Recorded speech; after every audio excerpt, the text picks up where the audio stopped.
안녕하세요, 채찍울란 여러분. 와, 여러분 수고하셨습니다. 예! 드디어 창세기 마지막 장을 공부하는 날이 왔습니다. 오늘은 4가지 사건, 4명의 인물 중에 마지막 인물인 요셉에 대해서 함께 배우는 날이 되겠습니다.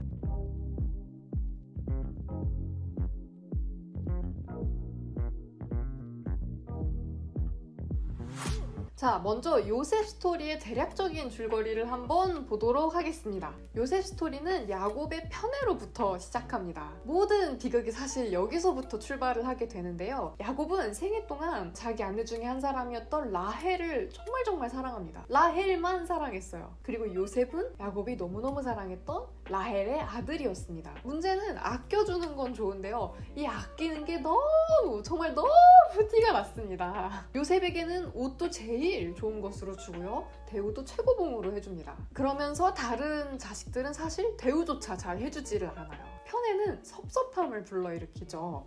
요셉의 형들 또한 편애로 인해서 섭섭함이 점점 마음에 쌓이게 됩니다. 이러한 상황 가운데 요셉은 어떻게 살았느냐? 요셉은 이 와중에 형의 잘못을 아버지에게 일러바치는 쪼잔 만렙의 모습을 보여줍니다. 요셉이 그래도 형들의 마음을 좀 잘 알아차려주고 좀 마음을 넓게 먹었다면 참 좋았겠지만 그건 둘째치고 눈치가 더럽게 없었어요. 그냥 형들이랑 지내기도 굉장히 힘든데 이러면 당연히 사이가 안 좋아지죠. 형들은 요셉이랑 말도 안 하고 쌩까고 지냅니다. 그때 요셉이 꿈을 꾸게 되는데요. 바로 자신의 곡식단에게 형들의 곡식단이 절을 하는 꿈을 꾸게 됩니다. 이걸 그대로 형들한테 말해요. 그리고 나중에 또 꿈을 꾸게 되는데 해와 달과 별 11개가 자신에게 절을 하는 꿈을 꾸게 됩니다. 이때 나오는 해와 달과 별 11개가 야곱과 형들의 엄마를 상징하는 거거든요. 그러니까 이 말인즉슨 형들의 아빠와 형들과 형들의 엄마까지 나한테 와서 절을 했다라고 말하는 것과 거의 같은 의미인 겁니다. 이건 패드립이에요. 지금 엄마가 다른 상태에서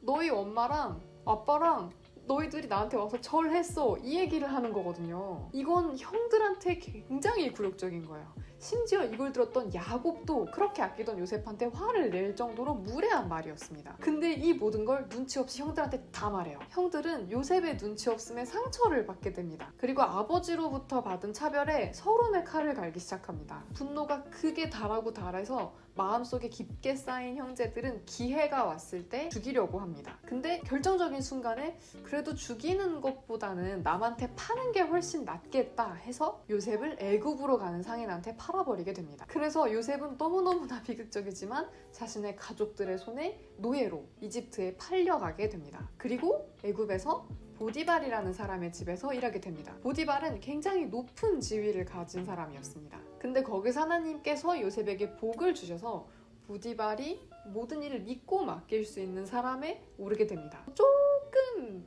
위기를 극복해서 조금 잘 나가나 싶었는데 또 위기가 찾아와요.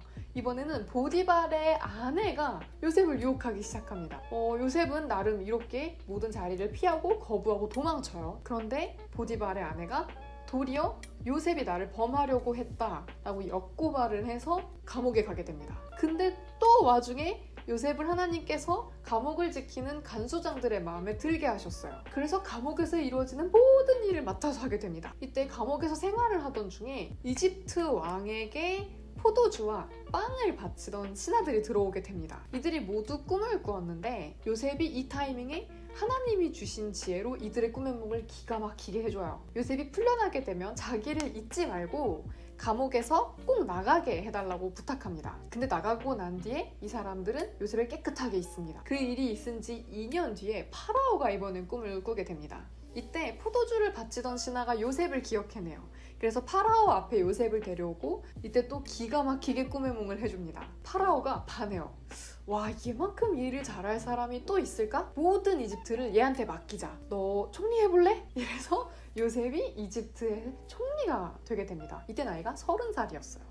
와, 제가 짧게 얘기했는데 이 짧게 얘기한 몇 분 동안 요셉이 태어나서 아버지로부터 자라서 형들한테 팔려서 요셉의 총리가 되기까지 구간에 엄청난 일들이 있었어요. 자, 이렇게 인생을 굴곡지게 살아온 요셉에게서 우리가 알 수 있는 것이 두 가지가 있습니다. 첫 번째는 요셉은 형통한 사람이었습니다. 창세기에서 요셉을 설명할 때 형통한 자라는 표현을 굉장히 많이 반복해서 쓰는 것을 볼 수가 있습니다. 아까도 말했듯이 나름 30살의 총리가 되기까지 힘든 일들을 많이 겪으면서 살았잖아요. 근데 그 시간을 지나가는 중에 단 한 번도 하나님을 원망하지 않습니다. 그 이유는 바로 요셉은 형통한 사람이 어떠한 사람인지 알고 있었기 때문이었습니다. 창세기에서 요셉을 형통한 자라고 표현할 때 이 앞에 꼭 따라오는 표현이 있습니다. 그건 뭐냐면요, 여호와께서 요셉과 함께 하심으로 형통한 자가 되어 라는 문장입니다. 하나님께서 함께하는 사람이 곧 형통한 사람이다 라는 겁니다. 그리고 형통한 사람이다 라는 표현을 쓸 때 그 구간은 요셉이 굉장히 어려운 구간이 있을 때였습니다. 보디발의 집에서 노예로 있을 때였거든요. 즉 성경에서 말하는 형통한 사람, 잘 불리는 사람은 환경이 형통한 것이 아니라 형통한 사람이 환경을 바꿔나가는 원리를 창세기는 말하고 있습니다. 요셉은 그래서 어려운 상황 중에도 하나님이 나와 분명 함께 하시는구나 라는 것을 알고 나는 상황이 좋지 않지만 분명 형통한 사람이구나 라는 것을 아는 사람이었습니다. 요셉의 인생이 굉장히 극적이지 않습니까?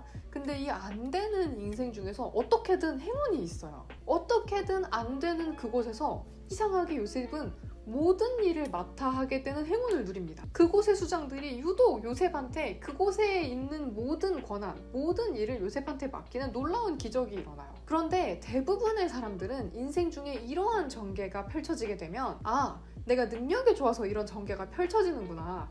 내가 일을 진짜 잘하니까 나에게 이런 기회가 주어지는구나 라는 알고리즘으로 상황을 해석합니다. 그런데 성경은 결코 요셉이 잘나서라고 기록하지 않습니다.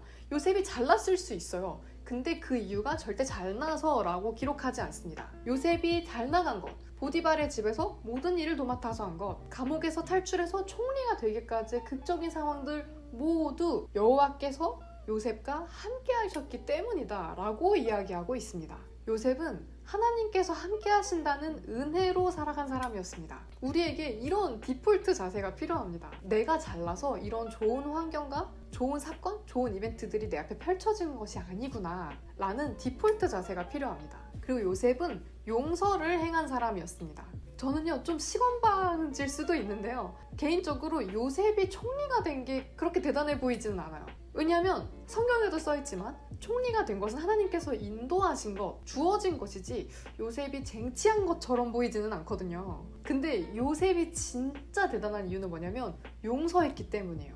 이 부분이 진짜 요셉 스토리 중에서 가장 킹받는 부분입니다. 나중에 요셉이 총리가 된 다음에 형들과 야곱이 살던 땅에 큰 기근이 들었어요. 먹고 살 수가 없는 거예요. 그래서 형들이 이웃나라인 애굽에 가면 먹을 것이 있겠지 하고 애굽으로 오게 됩니다. 총리인 요셉 앞에 거짓골이 된 형들이 나오게 된 거예요. 근데 요셉은 거짓골로 나타난 형들 때문에 매우 비극적인 젊은 날을 보냈던 사람이거든요. 결코 짧은 시간이 아니었어요. 요셉이 17살의 나이에 팔려서 노예가 되고 총리가 되기까지 시간이 13년이 걸립니다. 근데 이 13년이라는 시간 중에 반절은 노예로 살고 반절은 감옥에서 보냈어요. 그러니까 30살이 되기 전까지 내 인생 가장 화려하고 아름답고 젊은 날을 썩은 거예요. 누구 때문에? 나를 판 저 형들 때문에. 근데 그 형들이 거짓골을 하고 총리가 된 내 앞에 앉아있는 거죠. 그 누구보다 복수하기 너무너무 좋은 타이밍이에요. 심지어 원인 제공자가 너무너무 명확한 사건이에요. 당연히 잘못을 한 거잖아요. 처벌할 수 있는, 심판할 수 있는 힘도 있고 당위성도 있고 능력도 있는 거죠. 이런 상황에서 요셉이 권력을 부려서 한마디만 하면 돼요. 야, 죽창 가져와. 저 사람들한테 다 내리꽂아. 왜 그런지 모르겠어? 나 요셉이야. 니네가 나 13년 전에 팔아먹었잖아. 그래서 너희가 이렇게 죽창 맞는 거야. 라고 하면 끝날 일입니다. 그런데 결정적인 순간에서 요셉은 이들을 벌 주거나 심판하지 않습니다. 정죄하지 않아요. 어떻게 하느냐? 용서합니다. 그래서 이삭부터 내려오던, 할아버지 때부터 내려오던 이 가정 불화의 씨앗을 용서로 끊어버려요. 자, 여러분, 용서는 나의 타임라인보다 하나님의 타임라인이 옳다고 인정할 때 가능합니다. 하나님의 타임라인 앞에 나의 타임라인을 내려놓아야 해요. 요셉은 타임라인을 내려놨어요. 요셉은 과거의 타임라인을 내려놨습니다. 과거에 내가 상처받은 기억을 내려놨어요. 그리고 미래의 타임라인 또한 내려놨어요. 얼마나 복수하고 싶었겠어요. 그러나 그들의 죄에 대한 처벌권을 하나님께 모두 맡겨버립니다. 심지어 처벌받지 않아도 된다고 선언한 거예요. 미래에 벌어질 일들에 대한 타임라인을 모두 하나님께 맡긴 거죠. 이것을 전문 용어로 하면요, 주권을 하나님께 드렸다 라고 합니다. 내가 나의 주권을 하나님께 내어드릴 때 용서라는 일을 행동으로 비로소 옮길 수 있게 된 것이죠. 시간이 흘러서 야곱이 죽게 됩니다. 이때 요셉의 형들이 굉장히 무서워하는 부분이 나오게 돼요. 만약 요셉이 아직도 우리를 미워하면 어떡하지? 우리를 죽이고 싶어하면 어떡하지? 아직도 분노가 사그레들지 않았으면 어떡하지? 하는 걱정을 내비칩니다. 그때 요셉이 형들에게 이렇게 말합니다. 두려워하지 마십시오. 하나님만이 하실 수 있는 일을 내가 어떻게 하겠습니까? 형님들은 나를 해치려 했지만 하나님께서는 형님들의 악을 선으로 바꾸셨습니다. 그래서 오히려 많은 사람들의 생명을 구할 수 있었습니다. 그러니 두려워하지 마십시오. 내가 형님들과 형님들의 아이들을 돌봐드리겠습니다. 이처럼 요셉은 형들을 안심시키고 형들에게 따뜻한 말을 해주었습니다. 요셉은 자기의 아버지의 모든 가족들과 함께 계속 이집트에서 살다가 110살에 죽었습니다. 이 말씀을 통해서 우리는 요셉이 용서한 이유를 알 수 있습니다. 하나님께서 가장 선한 일을 행하시기 위하여 그런 일이 있었던 것이다. 하나님께서 가장 선한 것으로 우리의 인생을 이끌어 가시는 분이심을 신뢰함을 알 수 있는 대목이 그렇기 때문에 나의 과거의 타임라인과 미래의 타임라인, 나의 주권을 모두 하나님께 내어드리고 용서라는 엄청난 일을 행할 수 있었던 것이죠. 결론입니다. 여러분 창세기 처음 부분 기억하세요? 초반 부분에 타락 단계에서 제가 아담이 선악과를 따먹은 게 왜 죄인지를 얘기했었어요.